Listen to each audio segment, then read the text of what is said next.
بسم الله الرحمن الرحيم. عن عمرو بن شعيب عن أبيه عن جده قال قال رسول الله صلى الله تعالى عليه وسلم: لا تنتف الشيب. ما من مسلم يشيب شيبة في الإسلام إلا كانت له نورا يوم القيامة. رواہ ابو داود۔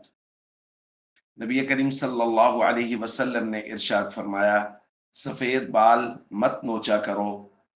جب کسی مسلمان کے بال حالت اسلام میں سفید ہو جائیں، قیامت کے دن یہ اس کے لیے نور کا باعث ہوں گے۔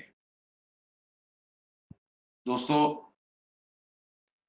بالوں کے سفید ہو جانے کے بعد ان کو خضاب کرنے کی ترغیب بعض روایات میں ہمیں ملتی ہے، لیکن یہ بات بھی ذہن میں رکھی جائے کہ بالوں کو صرف خضاب کرنا درست ہے، ان کو اکھاڑنا درست نہیں ہے۔ کسی کے بال سفید ہو گئے اور وہ اپنے سفید بالوں کو اگر اکھاڑنا شروع کر دے گا تو یہ قطعاً جائز نہیں ہے، بلکہ یہ حکم دیا گیا ہے کہ ان کو تبدیل کر لو، یعنی رنگت بدلی جا سکتی ہے، بالوں کو اکھاڑا نہیں جا سکتا۔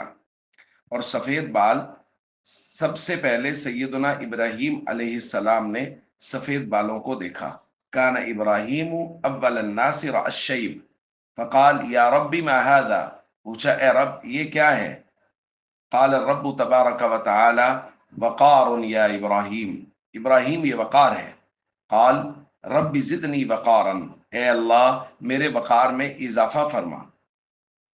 تو اس بات کو اچھی طرح سمجھ لینا چاہیے کہ سفید بال اگر آ گئے ہیں تو کوئی ضروری نہیں ہے کہ ان کو خضاب کیا جائے، تو جیسا کہ کہا گیا کہ اس کو استحباب پر محمول کیا گیا ہے، اس کسی نہ کسی درجے میں اس کی ترغیب دی گئی ہے، لیکن سفید بال اگر کسی کے ہیں تو وہ بھی درست ہے۔